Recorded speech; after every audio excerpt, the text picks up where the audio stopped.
NEET के result आने वाले हैं, नंबर कम आया है, एमबीबीएस की सीट नहीं मिल रही है, तब क्या करें। यूरोप एजुकेशन प्राइवेट लिमिटेड में हम मौजूद हैं।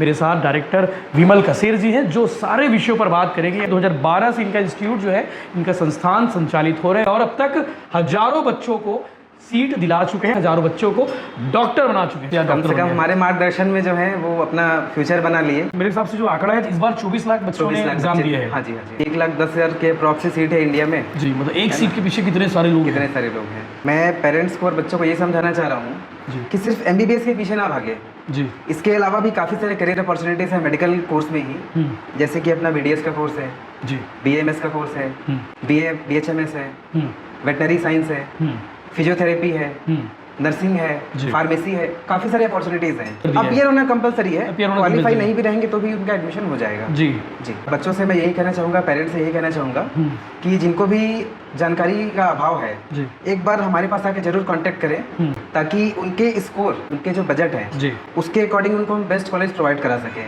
इंडिया में कहाँ, कौन से स्टेट में कौन से कॉलेज में ले सकते हैं, उनके बजट के अकॉर्डिंग, उनके मार्क्स के अकॉर्डिंग, वो सब हम जानकारी उनको देंगे। सर देश भर के कॉलेज के साथ आप लोगों का कोलैबोरेशन बिल्कुल बिल्कुल ऑल ओवर इंडिया। तो सर काफ़ी सारे कॉलेजेस हैं। सबसे ज़्यादा है यूपी स्टेट में। 31 कॉलेजेस हैं यूपी में। हजारों बच्चे होंगे वहाँ पे? हजारों बच्चे हैं सर वहाँ पे जी जी। बाकी डोनेशन तो बहुत महंगा हो गया पढ़ाई आज की तारीख में, 1.5 करोड़ 1 करोड़ पर लगना है।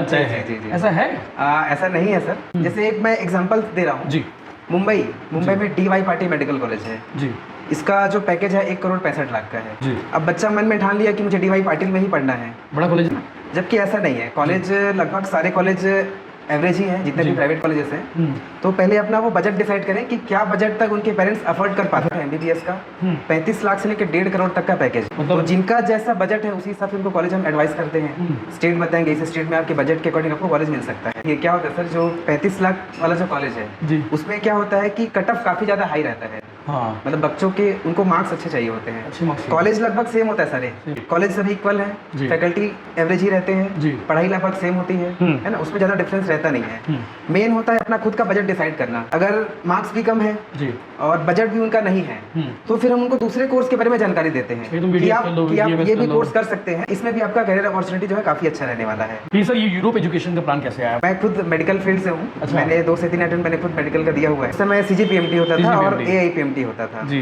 तो हमको उस समय कोई गाइड करने वाला था नहीं। अब तो हर बात के लिए मास्टर बैठे हुए हैं। एडमिशन कराना मैंने 2009 से चालू कर दिया था, लेकिन जो यूरोप एजुकेशन का मैंने रजिस्ट्रेशन कराया वो 2012 से मैंने कराया। तो आपने समझ लिया कि भैया फोकस इसी में रहना है। बिल्कुल बिल्कुल सर। हम नहीं बन पाए तो कम से कम क्या है, जो आने वाली पीढ़ी है वो कम से कम उनको सही मार्गदर्शन मिले। लेकिन आप लोगों का काम बड़ा माथापच्ची वाला रहता होगा। पहले तो हमको 6 महीना पूरा सर्च करने में लगता है। ये सारा हमको डेटा एनालिसिस करना पड़ता है पहले से। टीम कितने लोग की है? अभी टीम तो सर हमारा टोटल ऑल ओवर इंडिया में लगभग 10 ब्रांच है हमारा। अच्छा। मेन जो हमारा हेड ऑफिस है वो भिलाई है। छत्तीसगढ़ में 1 ब्रांच हमारा और है बिलासपुर में जी। तो छत्तीसगढ़ में 2 ब्रांच चल रहे हैं जी। उड़ीसा में है, MP में है, बिहार हो गया, यूपी, राजस्थान, अपना गुजरात हो गया, मणिपुर में है, दिल्ली में ऑफिस है। नीट रिजल्ट आ जाते हैं, उसके बाद बच्चों के मन में एक और सवाल रहता है कि उन्हें प्रॉपर गाइडेंस नहीं मिल पाता है। बच्चों के जैसे मार्क्स आते हैं जी, मार्क्स के हिसाब से हम उनको डिटेल में एनालिसिस करके बताते हैं कि आपके मार्क्स के हिसाब से ये स्टेट जो है वो आपको इस स्टेट में कॉलेज मिल सकता है, तो वहाँ की काउंसलिंग में वहाँ अप्लाई करिए। हाँ, तो अगर बच्चे खुद से करना चाहें तो हम गाइड करते हैं जी, फ्री ऑफ कॉस्ट है, उसमें कोई चार्ज हम लोग नहीं लेते हैं। भिलाई स्मृति नगर में यूरोप एजुकेशन का सेंटर है, उनके ऑफिस है, मेन ब्रांच है, यहाँ पे आके आप पूछ सकते हैं। बिल्कुल बिल्कुल। अगर हमारे थ्रू एडमिशन कराना चाहेंगे, उनको अगर समझ नहीं आ रहा है, बच्चों को परेशान है, बताने के बाद भी नहीं समझ में आ रहा है, उस केसेस पे हमारी हेल्प ले सकते हैं, है ना। तो उसमें हम नॉमिनल चार्ज लेते हैं जी, उसके थ्रू फिर बच्चों का हम एडमिशन करा देते हैं उनके बजट के अकॉर्डिंग पे। मान लीजिए किसी बच्चे का स्कोर है जो छत्तीसगढ़ में नहीं मिल पा रहा है सीट इनको, मान लीजिए उनको यूपी में करना है, जैसे यूपी का काउंसलिंग चालू हुआ, ठीक है, तो काउंसलिंग में रजिस्ट्रेशन से लेके रजिस्ट्रेशन के बाद में उनका चॉइस लॉकिंग का आता है कि कौन कौन से कॉलेज में हमको हमारे मार्क्स के अकॉर्डिंग जो है सीट मिल सकती है, तो हम चॉइस लॉक कराते हैं, चॉइस फिलिंग कराते हैं। उसके बाद में सीट अलॉटमेंट जब होता है उनका, सीट अलॉटमेंट के बाद में बहुत से बच्चे कंफ्यूज रहते हैं डॉक्यूमेंटेशन क्या क्या लेके जाना है। हाँ। जब बच्चे डॉक्यूमेंट लेके जाते हैं, डॉक्यूमेंट वेरिफिकेशन में वहाँ से नाम कट जाता है बच्चों का। अब एक बार नाम कटा तो उनका जो रजिस्ट्रेशन अमाउंट रहता है वो फॉरफिट हो जाता है, वो मिलता नहीं, फिर से नया अप्लाई करते हैं, फिर से पैसा लगाते हैं। और एक बार क्या अलॉट हुआ, अब ये श्योरिटी नहीं कि दोबारा उनको वही कॉलेज फिर से मिल जाए, तो ये सारा चीज़ हम लोग सपोर्ट करते हैं, क्या क्या डॉक्यूमेंट आपको लेके जाना है, कौन कौन से एफिडेविट बना के आपको कॉलेज में सबमिट करने हैं, कितने अमाउंट का आपको डीडी बना के कॉलेज में जमा करना है, ये सारा चीज़ हम लोग जी गाइडेंस सर। इस फील्ड में एक चीज़ रैकेट भी ऑपरेट होता है, एमबीबीएस में दाखिला देने के नाम पे ठगी हो गई, फ्रॉड हो गया, इतने पैसे वसूल लिए, तो ये सब इसीलिए है कि प्रॉपर उनको गाइडेंस नहीं मिल पाता, प्रॉपर गाइडेंस नहीं मिल पाता है। बिल्कुल बिल्कुल सर, सही बात है। उनके लिए सर मैं यही कहना चाहूँगा कि हम लोग देखिए लोकल छत्तीसगढ़ के हैं, छत्तीसगढ़िया है ना। पहली बात तो लोकल पे थोड़ा ट्रस्ट करें जी, और बाहर से जितनी कंपनियां आ रही हैं है ना, जानकारी सबसे लें जी, लेकिन कम से कम जो लोकल बैठे हैं 2012 से कंटिन्यूसली काम कर रहे हैं जी, कहीं ना कहीं हमारा काम अच्छा है जी, पेरेंट्स को पसंद है, तभी मार्केट में हम जमे हुए हैं जी।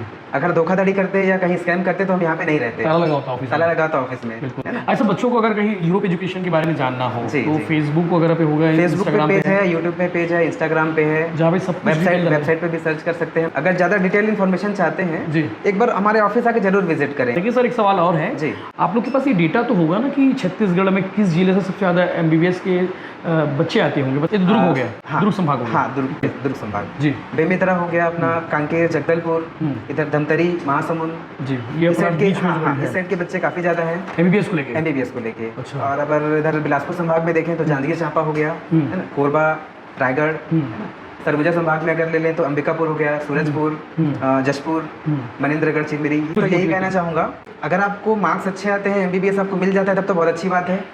उसके बाद में जो प्राइवेट कॉलेज है फीस काफ़ी ज़्यादा हाई रहती है ना, तो मैं पेरेंट्स से बच्चों से यही कहना चाहूँगा, अगर पेरेंट्स अगर अफोर्ड कर पाते हैं तो ज़रूर प्राइवेट कॉलेज में एडमिशन लीजिए। अदरवाइज एमबीबीएस के अलावा भी काफ़ी सारे करियर अपॉर्चुनिटीज़ हैं, BMS, BDS, BHMS, veterinary science, physiotherapy, pharmacy, nursing, काफ़ी सारे कोर्सेज हैं है ना।